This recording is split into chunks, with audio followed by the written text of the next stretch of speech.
अस्सलामु अलैकुम वरहमतुल्लाहि वबरकातुहू। मोहम्मद बिन कासिम और हिंदू मौरख़ीन, इस हवाले से ये दूसरी किस्त है जिसके अंदर मैं कुछ हिंदू मौरख़ीन के हवाले पेश करूँगा और कुछ ऐसे मुसलमान राइटर्स के हवाले जो कि मजहबी नहीं है बल्कि सेकुलर किस्म के अफराद रहे हैं, बल्कि एक तो सोशलिस्ट था। वो हवाले भी इंशाल्लाह मैं पेश करूँगा। उससे पहले जो हिंदू मौरख़ीन हैं उनका मोहम्मद बिन कासिम और मुसलमान अफवाज के बारे में क्या नुक्ते निगाह है, ये हवाला पहला मैं पेश कर रहा हूँ। हिंदुस्तान के मशहूर मौरख़ हैं R.C. मजमूदार, रमेश चंद्रा मजमूदार। इनका ताल्लुक़ बंगाल के साथ था। उनकी किताब है the Arab invasion of India.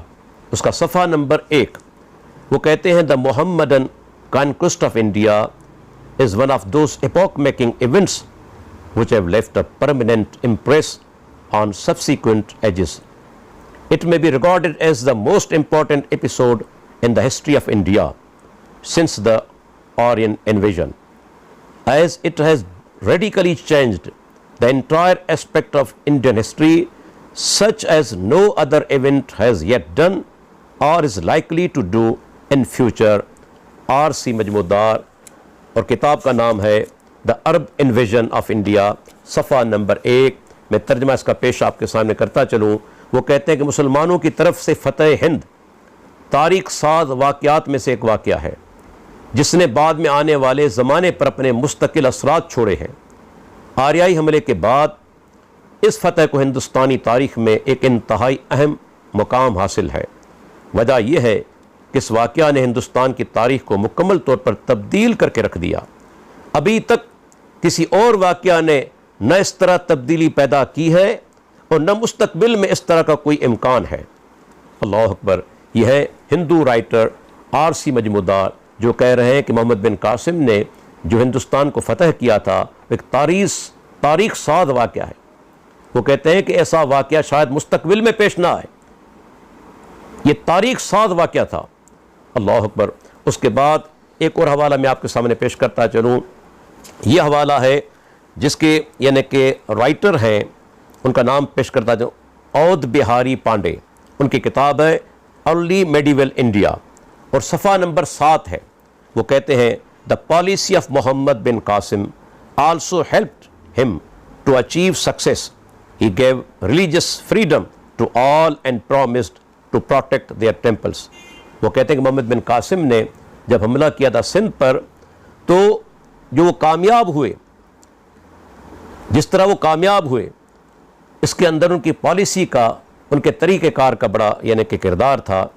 वजह ये थी कि उन्होंने वहाँ के रहने वालों को मजहबी आज़ादी दी और ये वादा भी किया कि उनकी जो मजहबी इबादत गाहें हैं उनकी हिफाजत की जाएगी, जो उनके मंदिर हैं उनकी हिफाजत की जाएगी।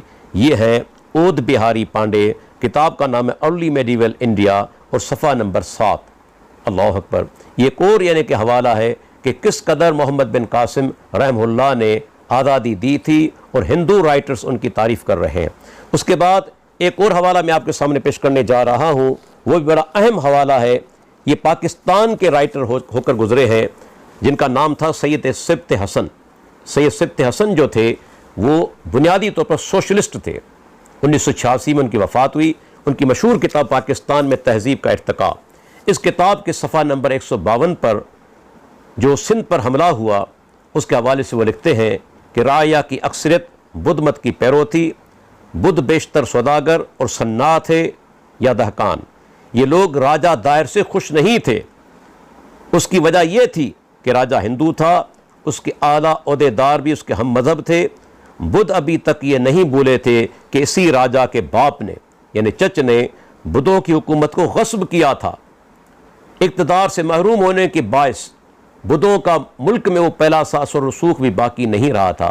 आगे वो लिखते हैं कि बुद्धों ने अरब अफवाज से लड़ने के बजाय हर जगह उनका साथ दिया, हर जगह उनका साथ दिया। ये हवाला है सिब्त हसन साहब की किताब पाकिस्तान में तहज़ीब का इर्तिक़ा, और वो एक सोशलिस्ट राइटर थे। ये जहन में बात रखनी चाहिए। दूसरा हवाला मेरे सामने मौजूद है, अभी तक ज़िंदा है, डॉक्टर मुबारक अली। जो एक ज़माने के अंदर सिंध यूनिवर्सिटी के हिस्ट्री के हेड ऑफ डिपार्टमेंट हुआ करते थे। वो भी एक सेकुलर आदमी है, मजहबी तबके से उनकी कोई हमदर्दी नहीं, गैर जानिबदार है। उनकी किताब तारीख़ सिंध सफ़ा नंबर 146 और 47 वो लिखते हैं, सिंध में अरबों की कामयाबी की वजह यहाँ का सियासी व मुआशरती निज़ाम था। हुक्मरान ब्रह्मन ख़ानदान साजिश के ज़रिए बरसर इक़्तिदार आया था, इसलिए वो सरदारों में अपनी वफ़ादारी की जड़ें मजबूत नहीं कर पाया था। मजहबी फ़र्क की वजह से उनमें और अवाम में दूरी थी, इसलिए जैसे ही राजा दाहिर की शिकस्त के आसार नज़र आए, सिंध के सरदार और उमरा ने अरबों के साथ ताउन करना शुरू कर दिया। ये डॉक्टर मुबारक अली जो कह रहे हैं कि राजा दाहिर जो थे या उसका बाप जो था वो गासिब था, उन्होंने कब्ज़ा किया था यानी कि इक़्तिदार पर, और सिंध के लोगों ने यहाँ मोहम्मद बिन कासिम का साथ दिया, राजा दाहिर का साथ नहीं दिया। उसके बाद ये मेरे सामने किताब मौजूद है तमद्दुन अरब। इसके मुसन्निफ़ जो है मशहूर फ्रांसीसी जो राइटर्स थे डॉक्टर गुस्ताव लीबान, 1931 के अंदर उनकी वफ़ात हुई। उनकी किताब जो है उसका उर्दू में तर्जुमा किया है सैयद अली बिलग्रामी ने, जो मेरे सामने मौजूद है, और इसका अरबी तर्जुमा किया है हज़ारतुल अरब के नाम से आदिल ज़ुएतर ने। ये किताब नेट से मैंने अल्हम्दुलिल्लाह डाउनलोड की है। इन दोनों किताबों के अंदर ये सफ़ा नंबर 343 है।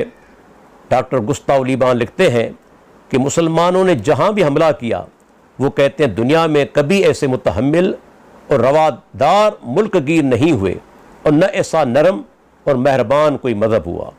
इसका तर्जुमा अरबी के अंदर आदिल ज़ुएतर साहब ने किया है, फ़लहक़ को अन्नल उमम लम तारिफ फ़ातिहीन मुतसामिहीन मिसल अरब वला दीनन मिसल दीनहिम।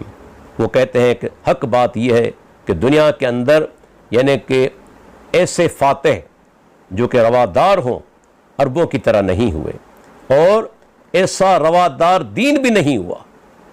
अल्लाह अकबर। ये हवाला है तमद्दुन अरब का। इस किताब के अंदर मैं क्या हवाले आपके सामने पेश करूं, जगह जगह पर गुस्ताव लीबान ने मुसलमानों की इस्लाम की तारीफ़ की है। ये किताब भरी हुई है कि मुसलमानों ने जब मिस्र पर हमला किया, लोगों ने इस्तकबाल किया, बैतुल मक़दिस पर हमला किया, लोगों ने इस्तकबाल किया, सिंध पर हमला किया, लोगों ने इस्तकबाल किया, स्पेन पर हमला किया, लोगों ने इस्तकबाल किया। वजह यह थी कि मुसलमान जहां भी गए उन जैसे रवादार यानी कि फ़ातिहीन आपको दुनिया में कहीं नज़र नहीं आएंगे। और भी कई हवाले हैं लेकिन टाइम ज़्यादा हो रहा है, तो इससे ये बात वाज़ेह हुई कि सिंध के अंदर मोहम्मद बिन कासिम जब पहुँचे हैं तो हिंदू मौरखीन ने भी उनकी तारीफ़ की है। उन्होंने रद्द किया है चच का। बल्कि आपके सामने एक हवाला और पेश करता चलूँ, ये किताब सिंधी अदबी बोर्ड ने शाया की है, जो जिसका यानी कि टाइटल है कि सिंध मुसलमानों की फतह से कबल। इसको लिखने वाले H.T. लैम्ब्रिक, ये बरतानवी यानी कि राइटर हैं। इन्होंने अपनी किताब के अंदर और कई जगह पर 254 नंबर सफ़ा, 259 नंबर सफ़ा, 235 नंबर सफ़ा, 280 नंबर सफ़ा और 274 नंबर सफ़ा, 5 जगह पर उन्होंने चच को गासिब करार दिया है कि इसने राय सहासी जो कि बुद्ध मत का पैरोकार था उसकी हुकूमत पर कब्ज़ा किया। 5 जगह पर। और सफ़ा नंबर 315 पर वो लिखते हैं कि दाहिर जो है बेवकूफ़ी का नाम है।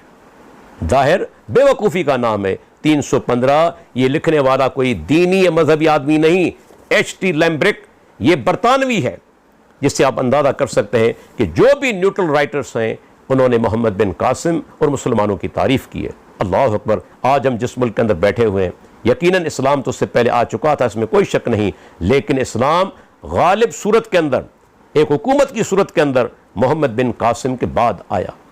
और अल्लाह अकबर, तौहीद फैली, तौहीद फैली, बुत परस्ती शिर्क का खात्मा हुआ। यह अल्लाह ताला की कितनी बड़ी नेमत है, कितना बड़ा अल्लाह का इनाम है। हमें चाहिए कि ऐसे लोगों की कदर करें जो लोग गंदी ज़बान इस्तेमाल करते हैं। हकीकत में वो दलाइल के मैदान में यतीम हैं, उनके पास कोई दलाइल नहीं, सिर्फ गालियाँ हैं। और दुनिया के अंदर जो लोग गालियाँ देते हैं उनकी न इज़्ज़त यहाँ है न आखिरत में होगी, बल्कि अपने गुनाहों का पलड़ा बारी कर रहे हैं, अपने गुनाहों का पलड़ा।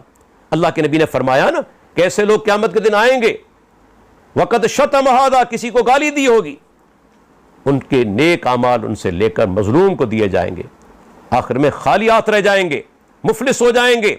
सुम्मत तोरिया फिन्नार, फिर उनको जहन्नम के अंदर झोंक दिया जाएगा, क्योंकि वो गालियां देते थे। और ये गाली देना किसी मोमिन का काम नहीं, उन लोगों का काम है जो कि दीन से हटे हुए हैं, लाजवाब है और दलाल के मैदान में यतीम हो चुके हैं। अल्लाह ताला से दुआ, अल्लाह ताला हमें तकब्बुर से बचाए, अल्लाह ताला हमें ज़िद से बचाए और हक कबूल करने की तौफीक अता फरमाए। अस्सलामु अलैकुम व रहमतुल्लाहि व बरकातुहू।